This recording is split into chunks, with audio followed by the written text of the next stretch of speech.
Assalamualaikum warahmatullahi wabarakatuh. Perkenalkan, nama saya Wi Sukiarti. Saya dari kelompok 5. Di sini saya akan menjelaskan materi tentang Pancasila sebagai sistem etika. Nah, yang pertama kita akan menelusuri konsep dan urgensi Pancasila sebagai sistem etika. Nah, poin yang pertama yang akan saya jelaskan adalah pengertian etika.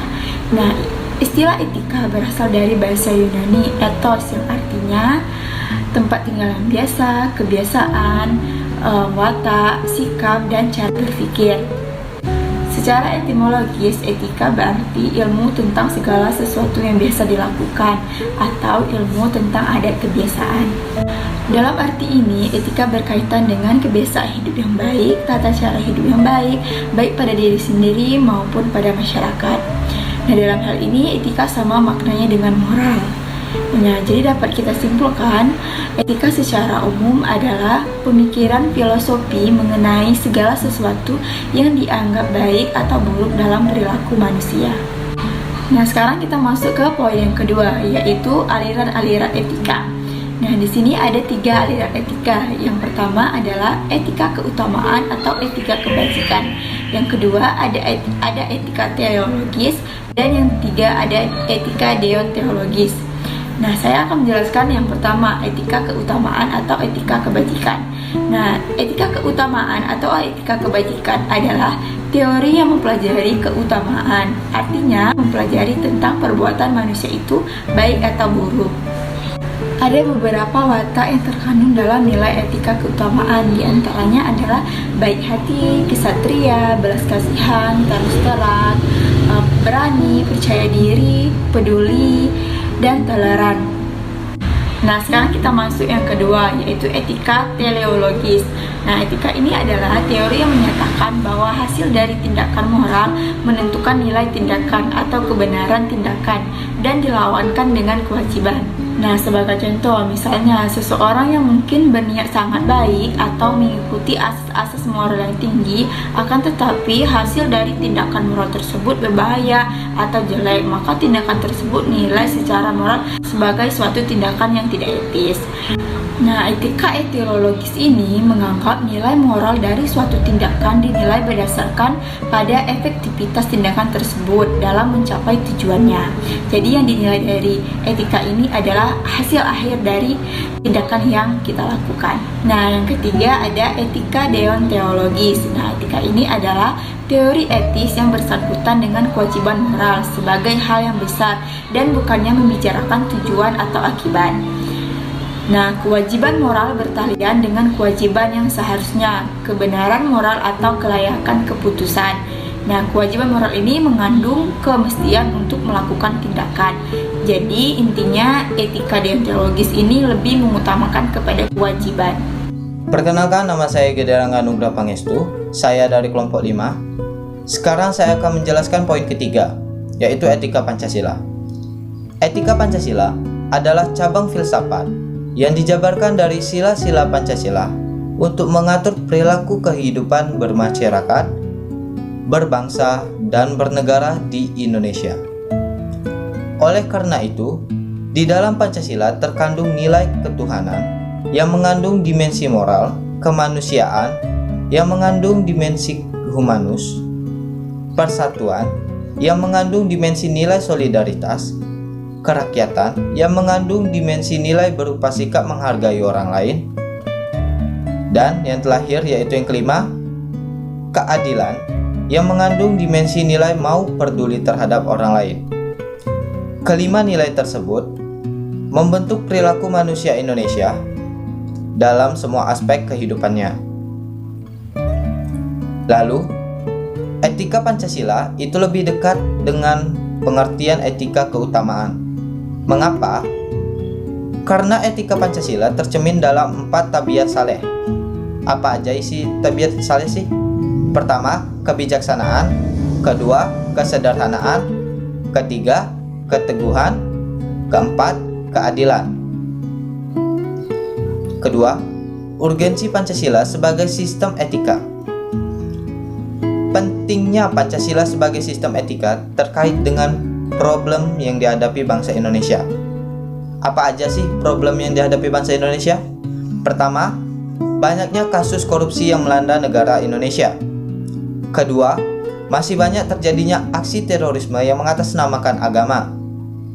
Ketiga, masih terjadinya pelanggaran HAM atau hak asasi manusia dalam kehidupan bernegara. Keempat, kesenjangan antara kelompok masyarakat kaya dan masyarakat miskin yang masih terus terjadi di kehidupan masyarakat Indonesia. Kelima, ketidakadilan hukum yang masih mewarnai proses peradilan di Indonesia. Keenam, banyaknya orang kaya yang tidak bersedia membayar pajak dengan benar. Etika Pancasila sangat diperlukan dalam kehidupan sebab berisikan tuntunan nilai-nilai moral yang hidup. Namun, diperlukannya kajian krisis rasional agar tidak terjebak ke dalam pandangan yang bersifat mitos. Misalnya, korupsi terjadi lantaran seorang pejabat diberi hadiah oleh seorang yang membutuhkan bantuan atau jasa si pejabat agar urusan si pemberi hadiah berjalan dengan lancar. Menanya alasan diperlukannya Pancasila sebagai sistem etika. Pancasila sebagai sistem etika itu diperlukan dalam kehidupan politik untuk mengatur sistem penyelenggara negara. Jika dalam penyelenggaraan kehidupan negara tidak ada sistem etika yang menjadi guidance atau tuntutan bagi para penyelenggaraan negara, maka dapat dipastikan negara akan hancur. Berikut beberapa alasan mengapa Pancasila sebagai sistem etika itu diperlukan dalam penyelenggaraan kehidupan bernegara di Indonesia. Yang pertama adalah korupsi akan bersimah rajalela karena para penyelenggara negara tidak memiliki rambu-rambu normatif dalam menjalankan tugasnya. Para penyelenggara negara ini tidak dapat membedakan batasan mana yang baik, mana yang buruk, mana yang pantas, mana yang tidak, dan mana yang boleh, mana yang tidak. Seperti contohnya, seorang tokoh Archibald dalam Axiology of Science itu menjelaskan bahwa baik dan buruk merupakan dua hal yang berbeda. Namun, seperti yang kita tahu bahwa baik dan buruk itu merupakan hal yang selalu ada di dalam kehidupan manusia. Oleh karena itu, simpulan Archibald adalah memaksimalkan kebaikan dan meminimalkan keburukan. Yang kedua adalah degradasi moral yang melanda kehidupan masyarakat, terutama generasi muda sehingga membahayakan kehidupan bernegara. Degradasi moral ini terjadi ketika pengaruh globalisasi tidak sejalan dengan nilai-nilai Pancasila. Contoh dari degradasi moral adalah penyalahgunaan narkoba, kebebasan tanpa batas, rendahnya rasa hormat kepada orang yang lebih tua, menipisnya rasa kejujuran, tawuran di kalangan para pelajar. Oleh karena itu, Pancasila sebagai sistem etika diperlukan kehadirannya sejak dini, terutama dalam pembentukan pendidikan karakter di sekolah-sekolah. Yang ketiga adalah pelanggaran HAM dalam kehidupan bernegara di Indonesia, yang mana hal ini biasanya ditandai dengan melemahnya penghargaan seseorang terhadap pihak lain. Kasusnya seperti penganiayaan terhadap pembantu rumah tangga, penelantaran anak yatim oleh pihak yang harusnya melindungi, kekerasan dalam rumah tangga, dan lain-lain. Kesemuanya ini menunjukkan bahwa kesadaran masyarakat terhadap nilai-nilai Pancasila sebagai sistem etika itu belum berjalan maksimal. Yang keempat adalah kerusakan lingkungan, yang mana berdampak terhadap berbagai aspek kehidupan manusia, seperti kesehatan, kelancaran penerbangan, nasib generasi yang akan datang, global warming, perubahan cuaca, dan lain-lain. Contoh yang paling jelas adalah kebakaran hutan di Riau yang menimbulkan kabut asap di mana-mana. Oleh karena itu, Pancasila sebagai sistem etika perlu diterapkan ke dalam peraturan perundang-undangan yang menindak tegas para pelaku yang terlibat. Selain itu, penggiat lingkungan dalam kehidupan bermasyarakat, berbangsa dan bernegara juga perlu mendapatkan penghargaan. Menggali sumber historis, sosiologis, dan politis tentang Pancasila sebagai sistem etika. Yang pertama, sumber historis. Pada zaman Orde Lama, Pancasila masih berbentuk filosofi Grundslag. Artinya, Pancasila belum ditegaskan ke dalam sistem etika, tetapi hanya sebatas pandangan moral. Pada zaman Orde Baru, Pancasila sebagai sistem etika disosialisasikan melalui P4 dan diinstitusionalkan dalam wadah BP7 yang kemudian menghasilkan banyak penjabaran dari kelima sila Pancasila. Namun, pada era reformasi, Pancasila sebagai sistem etika sudah ada, tetapi kembali tenggelam karena adanya abuse of power yang mengakibatkan korupsi di berbagai kalangan. Kedua, Sumber sosiologis. Sumber sosiologis Pancasila sebagai sistem etika dapat ditemukan dalam kehidupan masyarakat berbagai etnik Indonesia. Salah satu contoh, orang Minangkabau dalam hal bermusyawarah memakai prinsip bulat air oleh pembulu, bulat kata oleh mufakat. Artinya, kesepakatan yang dicapai melalui musyawarah dan mufakat. Masih banyak lagi mutiara kearifan lokal Indonesia, namun memerlukan penelitian mendalam. Ketiga, sumber politis. Sumber politis Pancasila sebagai sistem etika terdapat dalam norma-norma dasar sebagai penyusunan berbagai peraturan perundang-undangan di Indonesia. Pancasila sebagai sistem etika merupakan norma tertinggi yang sifatnya abstrak, sedangkan perundang-undangan merupakan norma yang ada di bawahnya yang bersifat konkret.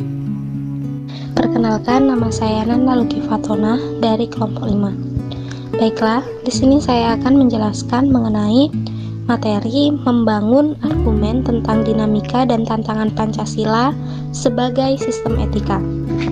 Nah, beberapa argumen tentang dinamika Pancasila sebagai sistem etika, yaitu yang pertama, pada zaman Orde Lama.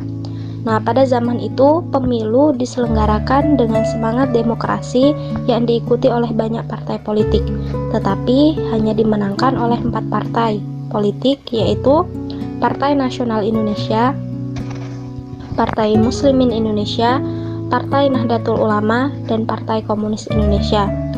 Yang kedua yaitu pada zaman Orde Baru. Nah, pada zaman ini sistem etika Pancasila diletakkan dalam bentuk penataran P4, yaitu manusia Indonesia seutuhnya dalam pandangan Orde Baru. Artinya, manusia sebagai makhluk ciptaan Tuhan Yang Maha Esa, yang secara kodrati bersifat monodualistik, yaitu makhluk rohani dan makhluk jasmani, makhluk individu sekaligus makhluk sosial. Nah, yang ketiga yaitu sistem etika Pancasila pada era reformasi. Nah, pada era reformasi ini tenggelam dalam euforia demokrasi. Namun, dengan seiring perjalanan demokrasi, tanpa dilandasi sistem etika politik akan menjurus pada penyalahgunaan kekuasaan serta machiavelisme. 2. Argumen tentang tantangan Pancasila dalam sistem etika. Pancasila adalah dasar negara bangsa Indonesia yang berfungsi sebagai pedoman hidup yang harus dianut agar tercapainya hidup yang selaras, damai, aman, dan sejahtera. Etika adalah pemikiran kritis dan mendasar tentang pandangan-pandangan moral.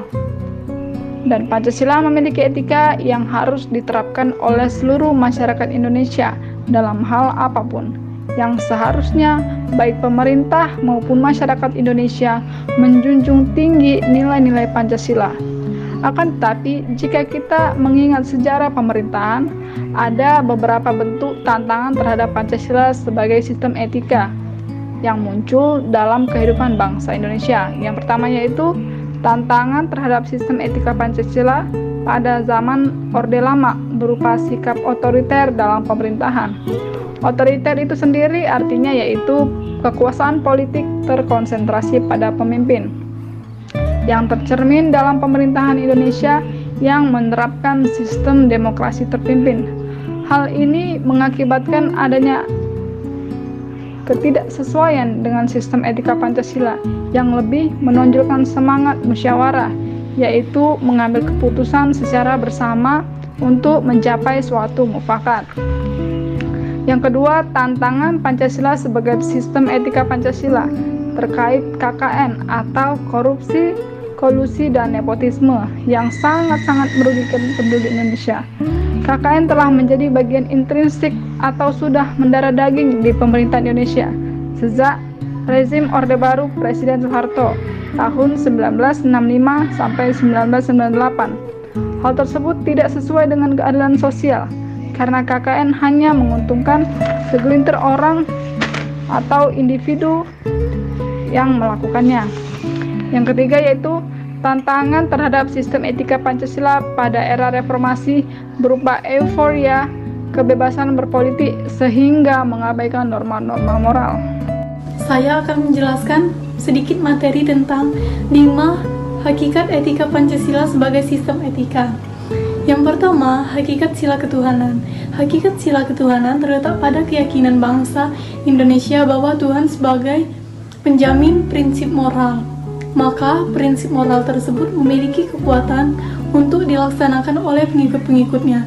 Contohnya seperti menghormati agama satu dan agama lainnya. Yang kedua, hakikat sila kemanusiaan, yaitu mengandung implikasi moral diungkapkan dengan cara dan sikap yang adil dan beradab, sehingga menjamin tata pergaulan yang baik antar sesama manusia. Contohnya seperti kebijakan dan kearifan, mengembangkan sikap tenggang rasa, dan berani membela kebenaran dan keadilan. Yang ketiga, hakikat sila persatuan.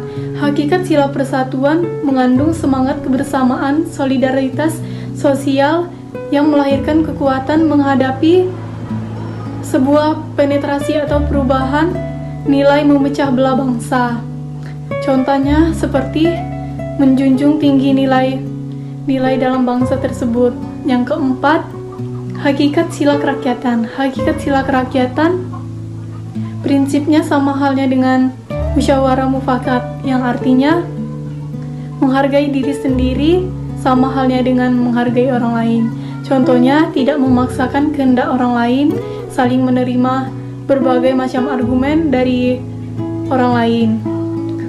Yang kelima, hakikat sila keadilan sosial bagi seluruh rakyat Indonesia, yang merupakan perwujudan sistem etika yang tidak menekankan pada kewajiban semata, melainkan menekankan pada tujuan belaka, tetapi lebih menonjolkan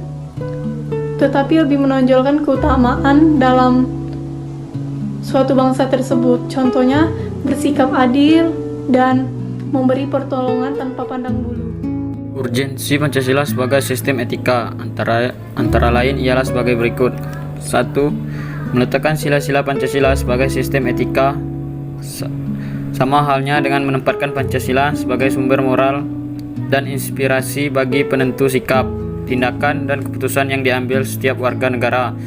2. Pancasila sebagai sistem etika memberi guidance sebagai setiap warga negara sehingga memiliki orientasi yang jelas dalam tata pergaulan baik lokal, nasional, regional maupun internasional.